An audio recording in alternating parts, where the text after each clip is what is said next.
प्रिय विद्यार्थियों, श्रद्धा मनु शीर्षक में अब तक हमने पढ़ा कि सृष्टि में प्रलय हो जाने के बाद संसार रूपी सागर के किनारे पर राजा मनु हिमालय पर्वत की दिशा में जो सुरक्षित स्थान बचा था, पत्थर की शिला पर हताश उदास होकर के राजा मनु बैठे हुए थे। वहीं पर राजकुमारी श्रद्धा आती है और उस अपरिचित व्यक्ति से उसका परिचय पूछती है, उसकी हताशा का, राजा मनु की हताशा, उनके उदास होने का, इस तरह यह एकांत में बैठने का कारण पूछती है। श्रद्धा के लिए राजा मनु किस तरह लग रहे थे? जिस तरह सागर की लहरों द्वारा कोई मणि किनारे पर फेंक दी जाती है और वह मणि किनारे पर गिरकर उस किनारे को अपनी किरणों से शोभायमान करती है, सुशोभित करती है। ठीक उसी प्रकार राजा मनु भले ही हताश उदास होकर बैठे थे, फिर भी अपनी व्यक्तित्व की आभा से उस निर्जन स्थान को सुशोभित कर रहे थे। वह थके हुए एकांत में बैठे हुए थे, फिर भी उनकी मुख आकृति देखकर ऐसा लग रहा था जैसे मान लो वह संसार की सुलझी हुई पहेली हो, अर्थात उनके मुखमंडल को देखकर उनकी वेदना, उनका दुख प्रकट हो रहा था। उनका सुंदर मौन करुणा से भरा हुआ था और उनका चंचल मन आलस से परिपूर्ण था, आलस से भरा हुआ था। इससे आगे हम पढ़ेंगे, तो आगे जो आज हम छंद पढ़ेंगे उसका प्रसंग है कि राजा मनु राजकुमारी श्रद्धा के मधुर स्वर को सुनकर आश्चर्यचकित हो जाते हैं। प्रसंग बनेगा कि मनु श्रद्धा के मधुर स्वर को सुनकर आश्चर्यचकित हो जाते हैं। इसका वर्णन इन पंक्तियों में किया गया है। दिया है, सुनाये मनु ने मद गुंजार, मद करी कासा जब सानन, किए मुख नीचा कमल समान, प्रथम कवि का जो सुंदर छंद। सुना यह मनु ने मधु गुंजार, मधु मधुर, गुंजार स्वर। सुना यह मनु ने, जब राजा मनु ने श्रद्धा के मधुर स्वर को सुना यह मनु ने मधुर गुंजार, गुंजार स्वर, गुंजायमान होते हुए स्वर को, राजा मनु ने मधुर और गुंजायमान होते हुए श्रद्धा के स्वरों को सुना तो वह श्रद्धा के स्वर उन्हें कैसे लगे? मदकरी भ्रमरी, मदकरी भ्रमरी का के सा समान, जब सानंद आनंद प्रदान करने वाले, सानंद आनंद प्रदान करने वाले। तो मदकरी का सा भ्रमरी के समान सानंद आनंदित करने वाले लगा। सुना ये मनु ने मधु गुंजार, राजा मनु ने जब श्रद्धा के मधुर स्वरों को, गुंजायमान होते हुए स्वरों को सुना तो वह उनका श्रद्धा का स्वर उनके लिए मधुकरी का सा भ्रमरी के समान आनंद प्रदान करने वाला लगा। कहने का अभिप्राय है, राजा मनु ने जब श्रद्धा के मधुर स्वर को सुना तो वह उनके लिए भ्रमरी के समान आनंद प्रदान करने वाला लगा, गुंजायमान कर देने वाला लगा। और क्या देखा उन्होंने? किए मुख नीचा कमल समान, कि जो सामने एक स्त्री उपस्थित थी, वो कैसी थी? राजकुमारी श्रद्धा। किए मुख नीचा कमल समान, राजकुमारी श्रद्धा अपने मुख को, अपने सिर को नीचे की हुई थी, अर्थात राजकुमारी श्रद्धा अपने मुख को, अपने सिर को नीचे झुकाए हुए खड़ी थी। कमल समान, कमल के समान।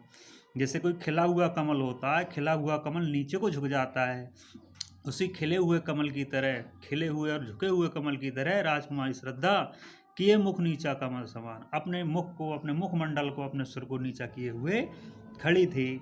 प्रथम कवि का जो सुंदर छंद, राजकुमारी श्रद्धा का स्वर जो मधुर स्वर था, राजा मनु के लिए प्रथम कवि, किसी प्रथम कवि की जो जैसे सुंदर सुंदर छंद होता है कविता, किसी प्रथम कवि की सुंदर कविता के समान लगा। जैसे कोई प्रथम कवि हो, किसी कवि की पहली कविता हो और उसमें मधुर स्वर हो, उस मधुर स्वर की तरह ही राजकुमारी श्रद्धा का जो स्वर था वह उनको सुनाई दे रहा था। तो क्या आएगा?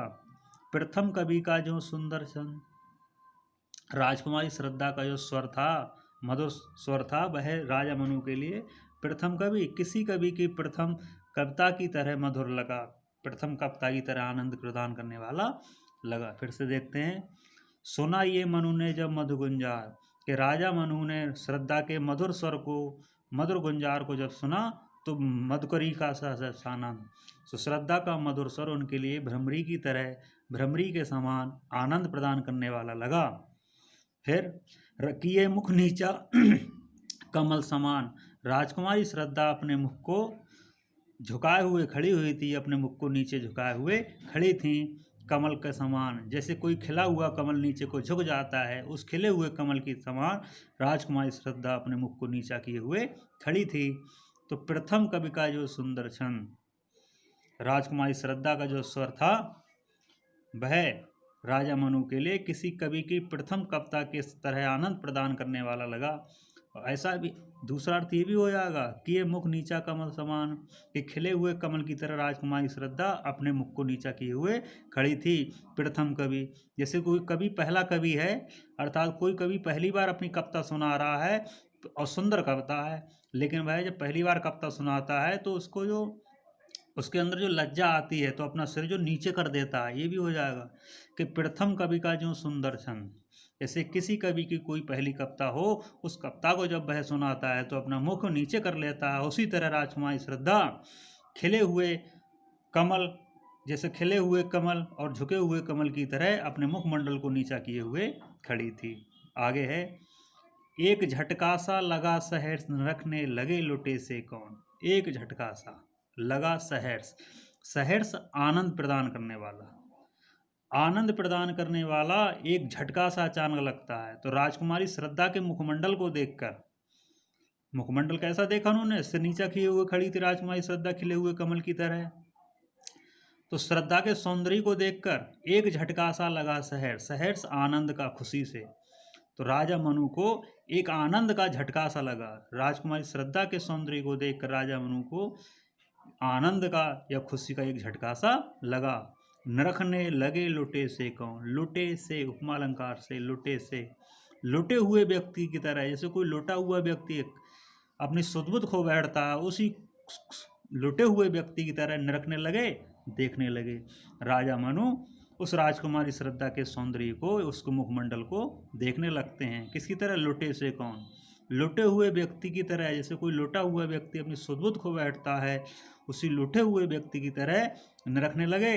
राजा मनु श्रद्धा के सौंदर्य को नरखने लगते हैं, अर्थात देखने लगते हैं। गा रहा ये सुंदर संगीत, और क्या सोचते हैं, गा रहा ये सुंदर संगीत, ये सुंदर गीत, ये सुंदर संगीत में सुंदर गीत कौन गा रहा है। कौतूहल जिज्ञासा, कौतूहल जिज्ञासा, रह सका न फिर मौन शांत। फिर राजा मनु अपने कौतूहल को, अपनी उत्सुकता को शांत नहीं रख सके, उसको अर्थात कौतूहल रह सका न फिर मौन।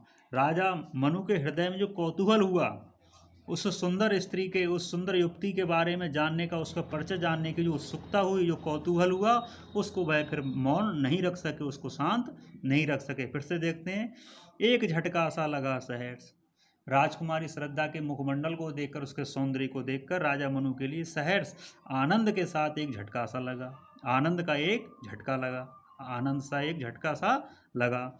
नरखने लगे लुटे से कौन, लुटे से लुटे हुए व्यक्ति की तरह राजा मनु, लुटे हुए व्यक्ति की तरह राजा मनु अपने सुध-बुध खो बैठे और राजकुमारी श्रद्धा के सौंदर्य को देखने लगे, यानी कि देखने लगे। और क्या गा रहा ये सुंदर संगीत, अरे इस निर्जन, इस एकांत में, इस शांत प्रदेश में, निर्जन प्रदेश में ये सुंदर संगीत कौन गा रहा है। कौतूहल रह सका ना फिर मौन, राजा मनु है वह अपने कौतूहल को, अपने मन के कौतूहल, अपने मन की उत्सुकता को फिर शांत नहीं रख सके। अर्थात राजा मनु के हृदय में श्रद्धा का परिचय जानने की उत्सुकता बहुत अधिक बढ़ गई। फिर से देखते हैं, सुना ये मनु ने मद गुंजार मद करी का सा जब साना। राजा मनु ने श्रद्धा के मधुर स्वर को जब सुना तो मधुर स्वर उनको भ्रमरी के समान आनंद प्रदान करने वाला लगा। किए मुख नीचा कमल समान, राजकुमारी श्रद्धा खिले हुए कमल की तरह, अपने खिले हुए कमल की तरह अपने मुख को नीचा किए हुए खड़ी थी, या अपने मुख को झुकाए, अपने सिर को झुकाए हुए खड़ी थी। तो प्रथम कवि का जो सुंदर छंद, राजा मनु के लिए राजकुमारी श्रद्धा का स्वर किसी कवि की प्रथम कविता की तरह आनंद प्रदान करने वाला लगा। एक तो ये भी अर्थ हो जाएगा, दूसरा ये हो जाएगा, जैसे कोई कवि अपनी पहली कविता जब सुनाता है तो अपना मुखमंडल नीचा किए हुए होता है लज्जावश, ठीक उसी तरह प्रथम कवि की तरह राजकुमारी श्रद्धा भी अपने मुखमंडल को नीचा किए हुए खड़ी थी। एक झटका सा लगा सहर्ष। राजकुमारी श्रद्धा के सौंदर्य को देखकर सहर्ष बड़े खुशी से भरा हुआ या आनंद से भरा हुआ एक झटका सा लगता है। राजा मनु को एक झटका सा लगा। निरखने लगे लुटे से कौन। एक लुटे हुए व्यक्ति की तरह राजा मनु राजकुमारी श्रद्धा को देखने लगते हैं। लुटे हुए व्यक्ति की तरह राजा मनु अपनी सुध-बुध खो बैठते हैं और श्रद्धा के सौंदर्य को देखने लगते हैं। गा रहा ये सुंदर संगीत, ये सुंदर संगीत कौन गा रहा है इस निर्जन प्रांत में। ये सुंदर संगीत, सुंदर गीत कौन गा रहा है। कौतूहल रह सका ना फिर मौन। राजा मनु अपनी उत्सुकता को, अपने कौतूहल को फिर शांत नहीं रख सके। उनके हृदय में श्रद्धा का परिचय जानने की उत्सुकता और अधिक बढ़ गई। तो प्रश्न क्या बनेगा। श्रद्धा का स्वर किसकी तरह मधुर था। किसकी तरह था। मधुकरी भ्रमरी के समान। यह राजा वो आया श्रद्धा का मधुर स्वर किसके तरह आनंद प्रदान करने वाला था। भ्रमरी के समान। किसकी तरह। भ्रमरी के समान। फिर दूसरा क्वेश्चन, श्रद्धा अपने मुख को किसके समान नीचा किए हुए खड़ी थी। उत्तर क्या बनेगा। खिले हुए कमल की तरह। जैसे खिला हुआ कमल झुका हुआ होता है उसी तरह राजकुमारी श्रद्धा अपना सिर नीचा किए हुए खड़ी थी। फिर आ जाएगा राजा मनु किसको देखकर अपनी सुध-बुध खो बैठे। क्या आ जाएगा। श्रद्धा के सौंदर्य को देख करके। फिर राजा मनु के लिए एक झटका सा क्यों लगा। क्यों लगा एक झटका सा। श्रद्धा के सौंदर्य को देख करके, श्रद्धा के मुखमंडल की सुंदरता को देखकर राजा मनु के लिए एक झटका सा लगा।